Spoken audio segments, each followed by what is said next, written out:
And are you refreshed? Yes. Good. Now what? So my question has to do with negative emotional stuff, energy. Guidance. It's one thing for me, I get caught up in traffic or somebody I know does something that makes me, that kind of stuff is not that difficult to handle, to get into a better... Because it doesn't challenge a strong desire. Someone called you on the telephone and said, hello, you don't know me. I'm just calling to tell you I'll never call you again. You'd say, all righty then. Yeah. But I have this experience where, and it's oftentimes in the morning, where it's like I wake up into this heavy, dark, negative, discouraging. You do. You wake up into the vibration that you left there. In other words, it's sort of culmination of how you feel. And when you wake up and come back into it, it's always a shock because you had a respite from it. So it's particularly annoying when you greet it again. Yeah, very annoying. I just have the hardest time sometimes with that, trying to start to shift that dial or whatever, because it's all this stuff from childhood. It's like, well, and it just seems so heavy and so real, so dense. Well, everything we've been talking about today is about how to soften that for yourself. We have some questions for you. Do you acknowledge that negative emotion is guidance? Yes. And the reason that it is because part of you doesn't feel that way and part of you does. And that discord is about that discord. Yes. So does it then follow that since it's such strong, dense, hard-feeling stuff, that there really is a strong difference of opinion between what you've been assuming and what really is? Yes. That does follow, doesn't it? Yeah. So if you could, in the early stages of recognizing that you're starting to go there, if you could say to yourself, my inner being isn't in agreement with me, I wonder what my inner being is thinking about this. Or if you could go to bed with the intention of when you get up, starting on subjects that are easier. One time, someone said to us, Abraham, it doesn't feel to me like I'm thinking my own thoughts. It feels like my thoughts are thinking me. And what he meant was, there's this momentum, as you just said, that it's hard to overcome it. But it isn't hard to overcome it. It's just a train can't be going 80 miles an hour that way and all of a sudden go 80 miles an hour that way. It would be bad for the contents of the train. So it's a matter of sort of slowing it down and then getting it going. And so it could be very helpful if, when you go to bed at night, you could try to ponder a little bit, activate within yourself the best thing that happened that day, or the best thing that's happened this week, or something that felt better. In other words, start the momentum, and then in the morning, find something that feels better. In other words, we know, because we can feel you, and we know what's in your vortex, we know it's not all dark, and we think you're holding yourself to very strict standards. Esther does that too. When something is out of whack with her, she feels as bad as if she'd killed someone. In other words, you don't take negative emotion very well when you want to be in alignment. Yeah. So the first thing that we're encouraging you to do is stop beating up on yourself. And next, don't emphasize the parts that are troubling. Instead, emphasize the parts that are less troubling.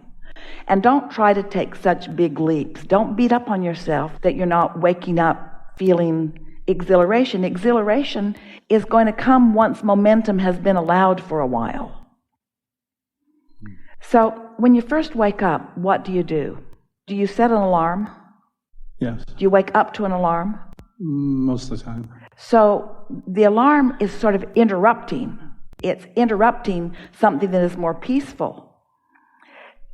Esther has been wearing a Fitbit because she's enjoying keeping track of how many steps she is taking. And her Fitbit tells her how many steps she is taking and 10,000 is so easy to do.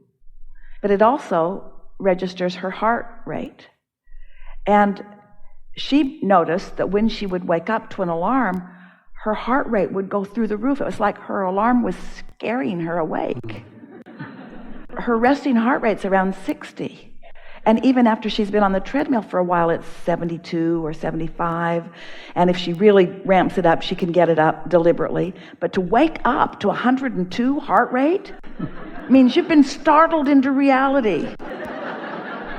And that's what sort of happens to you sometimes, is that you're in this vibrational place where the momentum is stopped, and then you sort of get startled into reality, where immediately you start focusing right away on those things that are less than aligning in nature.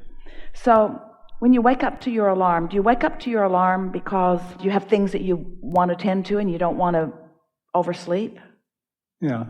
And so after you wake up, is it necessary that you immediately get out of bed? Not always. So we would encourage you to set your alarm for 20 minutes before you actually need to get out of bed, and call that your luxurious basking yourself back into reality time. In other words, doing yourself the favor. Can you do that without upsetting anybody else around? Yeah. So then when you set your alarm the night before, say to yourself, I'm looking forward to awakening and settling in to a better feeling day. And then when you wake up, say to yourself, I don't have to get up. I can just stay right here. I can just stay right here and feel the comfort of my bed. And then focus on the comfort of your bed, providing yourself with that little window of luxury. It's like a gift to yourself of just re-emerging back in. It's not different. When you wake up in the morning, it's not different than being born into this physical body, except you know more. And most of it is not to your advantage. And so as you deliberately allow yourself to just bask a little bit, and you do this every morning for a while, you're going to discover that in that quiet time, other thoughts are going to occur to you. It will be like extending the slowed momentum for a longer period of time so that you get to set the tone of this day. It will be powerful for you. It's more gradual. I have one more question that relates to that. Are you going to do that? Yes, I will. Are you going to do that? Yes. Everybody ought to do that if you're really looking to set the tone the way you want to. If you're waking up just happy to be in this day, and you can hardly wait for your feet to hit the floor because there's so much momentum that you've already got going, then this process isn't necessary for you. But if anything less than feeling great when you wake up is what you're experiencing, then give yourself the opportunity to set your own tone, because first thing in the morning is the best probability of doing it. Yeah.